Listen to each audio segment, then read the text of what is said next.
પ્રથમપુર ખાતે ફરી એકવાર ચૂંટણી યોજાતા મતદારોની લાગી લાંબી કતારો। દાહોદ લોકસભામાં સંતરામપુરના પ્રથમપુર ખાતે ફરી મતદાન યોજાયું હતું।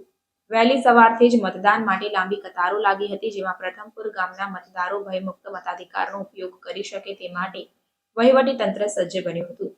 વહેલી સવારથી જ મહિલાઓ તેમજ પુરુષોની મોટી લાઈનો મતદાન મથક પર જોવા મળી હતી।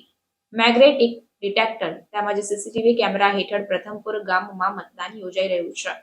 પ્રથમપુર ખાતે ચૂંટણી ઓબ્ઝર્વર, એસપી તેમજ જિલ્લા કલેક્ટર સહિતનો મોટો કાફલો બૂથ પર જોવા મળી રહ્યો છે।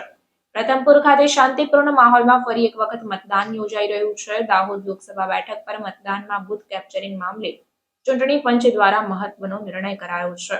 દાહોદના સંતરામપુરના પ્રથમપુર મતદાન મથકે મતદાન થયું, જેમાં બૂથ કેપ્ચરિંગ બાદ રીપોલ કરવા નિર્દેશ કર્યો હતો। ચૂંટણી પંચે 11 મેના રોજ રીપોલ કરવા આદેશ આપ્યો હતો, ત્યારે પોલીસ સ્ટેશન નંબર 220 પર ફરી મતદાન યોજાયું। પ્રથમપુરા ગામમાં પોલિંગ સ્ટેશન 220 નંબર પર ફરી મતદાન યોજાયું। સવારે 7 થી સાંજે 6 વાગ્યા સુધી મતદાન પ્રક્રિયા જારી રહેશે।